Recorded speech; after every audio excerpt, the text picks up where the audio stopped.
Wie bekommst du eigentlich jeden einzelnen Tischtennisrückschlag gut und gefährlich retourniert? So, ihr zukünftigen Rückschlaggiganten. Als erstes geht es natürlich um die absolute Basis. Ihr müsst wissen, was passiert überhaupt an eurem Schläger und wohin springt überhaupt der Ball. Wenn ich von euch aus gesehen den Ball rechts treffe und so einen Erste-Phase-Aufschlag mache, ich treffe den Ball auf der rechten Seite. Rechte Seite vom Ball, linke Seite vom Ball, oben, unten. Ich treffe ihn jetzt rechts. Was passiert, wenn der Rückschläger neutral rangeht? Richtig, der Ball fliegt nach rechts. Wenn der Rückschläger neutral rangeht und ich den Ball von euch aus gesehen auf der linken Seite treffe, dann passiert, na klar, der Ball fliegt nach links. Wenn ich von euch aus gesehen den Ball unten treffe und einen Unterschnittaufschlag mache, geht der Ball, wenn man neutral rangeht, nach unten. Und wenn ich ihn mit Oberschnitt spiele, kickt der Ball nach oben und fliegt nach oben. Und wenn ich den Ball einfach nur von hinten reinschraube, dann fliegt er gerade rüber und ihr habt den ersten Punkt. Erste Quizfrage. Wenn ich von euch aus gesehen den Ball so treffe, wie würdet ihr an den Ball rangehen? Na klar, ihr würdet gleich mit Rückhand eine Rakete zünden und sagen, so, nächster Aufschlag. Nee, Spaß. Der Trick ist ganz simpel. Da, wo der Ball berührt wird, von der Seite geht ihr auch an den Aufschlag ran. Ihr versucht, das Schlägerblatt von dem anderen zu spiegeln. Das heißt, ich halte den Schläger so bei dem Aufschlag und ihr geht auf der gleichen Ebene an den Ball ran, wo ich den Ball gerade berührt habe. Wenn ich jetzt Linkshänder bin und so den Aufschlag mache, ist genau das Gleiche, als wäre ich Rechtshänder und mache so. Oder ich packe meinen Tomahawk-Service aus und mache so. Ist exakt nur wichtig für euch, wo ist der Kontaktpunkt und von der Seite geht ihr an den Ball ran.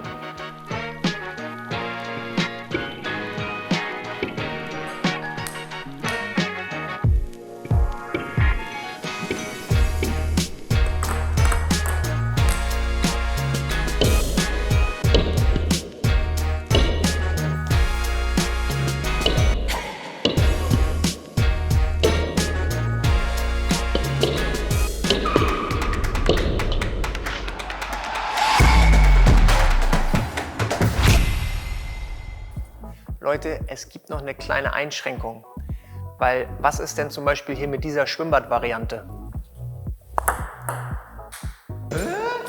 Ja, da ist ja der Ball hinten getroffen und nicht jetzt irgendwie links, rechts, unten oder oben. Und da gibt es den Trick, beziehungsweise das könnt ihr euch auch merken, da wo der Schläger hingeht, von der Seite müsst ihr auch an den Ball gehen. Und wenn wir noch ein bisschen cleverer sind, dann sehen wir auch, dass auch hier der Ball rechts getroffen wird und ihr auch von rechts an den Ball gehen müsst. Gleiches gilt natürlich auch für den Unterschnitt. Wird der Ball so getroffen, hinten, und der Schläger geht nach unten, geht ihr auch von unten ran. Denn Unterschnitt kann ich entweder so spielen oder so. Oberschnitt genau das Gleiche. Geht die Bewegung nach oben, bei Rückhand hier auch schön auf den Ellbogen achten, geht die Bewegung nach oben, trefft ihr den Ball auch oben.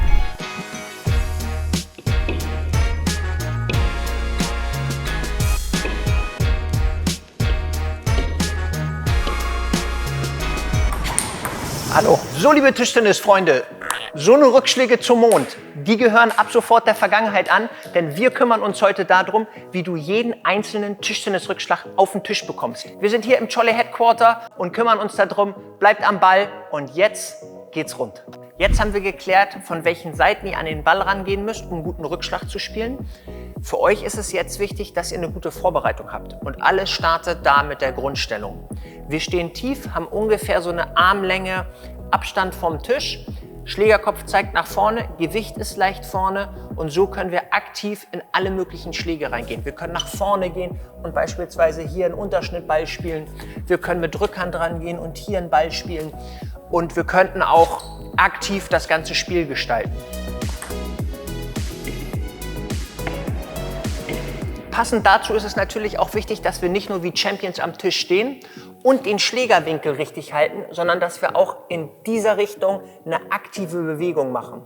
Die müssen wir gut dosieren und sollte nach Möglichkeit auch nicht zu schnell oder zu lang sein, sondern es sollte eine kurze Bewegung sein, aktiv, je nachdem, für welchen Winkel, für welchen Rückschlag wir uns entscheiden. Ein kleiner Tipp dazu ist auch noch, dass ihr nicht zu fest den Schläger haltet.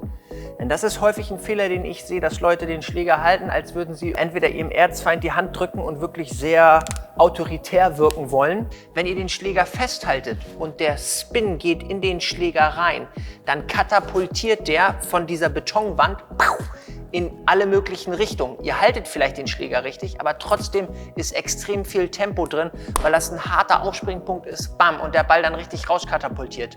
Besser ist es, den Schläger ein bisschen locker zu halten und dann, dass der Ball ein bisschen in den Schläger hier reingehen kann und ein bisschen abgedämpft wird. Das mit dem richtigen Winkel ist Gold wert und wird dein Rückschlagspiel weiter nach vorne bringen.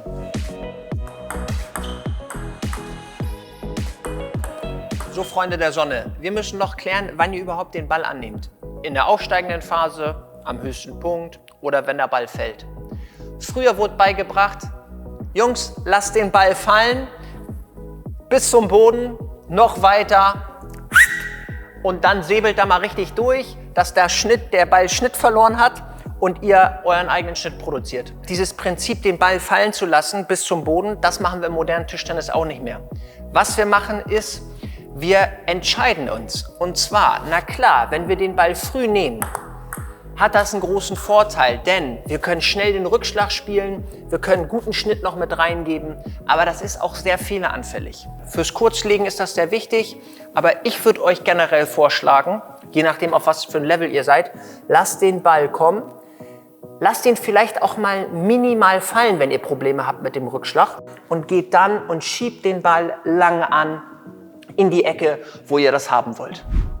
Theorie ist natürlich schön und gut, aber wir können auch hier in Hamburg deine individuellen Rückschlagprobleme oder auch Aufschlagprobleme oder generelle Probleme ansprechen. Generelle Probleme vielleicht nicht, ich bin nicht so für dieses familiäre Umfeld da, sondern dich im Tischtennis nach vorne zu bringen.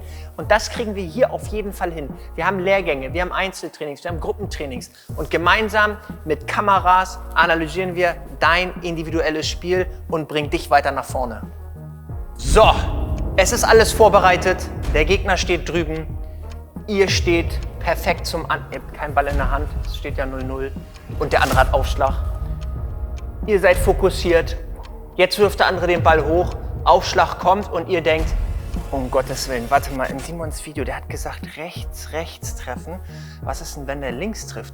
Das ist natürlich jetzt in so einer Situation, so viele Gedanken im Kopf zu haben, was mache ich jetzt eigentlich, wie gehe ich ran, welchen Schlag mache ich? Viel zu viel auf einmal. Und es gibt eine gute Nachricht da. Gibt noch eine gute Nachricht. Ihr könnt ganz häufig schon vorab wissen, wie ihr da rangehen könnt. Das ist nicht schlecht, oder? Wir probieren das mal aus. Jemand stellt sich so hin. Was kommt für ein Aufschlag? Klar, man weiß es nicht, aber bis zu einer gewissen Spielklasse kommt entweder rechts unten, rechts, Überschnitt oder ein schneller Aufschlag. Klar, unterschiedliche Schnittvarianten, unterschiedlich viel Schnitt, aber ihr wisst, dass der Ball auf jeden Fall von dem anderen rechts getroffen wird. Weil dass jemand sich hinstellt und dann mit der zweiten Phase plötzlich von links aufschlägt, das ist recht unwahrscheinlich. Das heißt, ihr wisst schon, zack, okay, der schlägt von rechts auf, gut, dann muss ich auch von rechts an den Ball gehen oder von rechts rüber gehen oder ich ziehe den gleich an. Und ihr habt schon eine Information, bevor überhaupt der Ball hochgeworfen wird. Und das ist wichtig, dass ihr das in eurer Grundstellung schon am besten intuitiv, ansonsten euch ins Kurzzeitgedächtnis reinholt, dass ihr jetzt wisst, okay, der steht so da und jetzt muss ich so oder so an den Ball rangehen. Genau das Gleiche ist, wenn jemand mit Rückhand so steht als Rechtshänder. Da könnt ihr gleich sagen, jo, danke für die Information, der steht so da, trifft den Ball entweder links unten, so oder so. Und ihr wisst schon, alles klar, das Ding wird von links angeschnitten und ich muss von links auch an den Ball rangehen. oder halt gleich angreifen.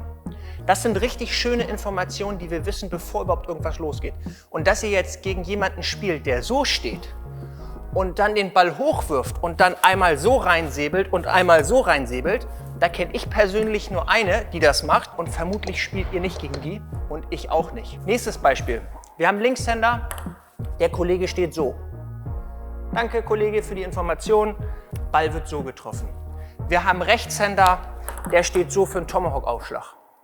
Merkt ihr, ganz viele Aufschläge weiß man schon vorab, wie das Ganze angeschnitten wird. Und das ist eine super wichtige Information, dass ihr das schon bevor überhaupt irgendwelche Action passiert im Kopf habt und dementsprechend euer Spiel darauf einstellt.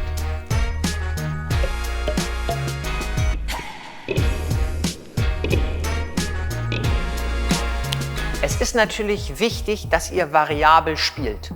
Aber es ist auch wichtig, dass ihr 1, 2, vielleicht auch 3 Rückschläge optimiert, die gut zu eurem Spielsystem passen und die ihr richtig gut nutzen könnt und wo ihr euch wohlfühlt.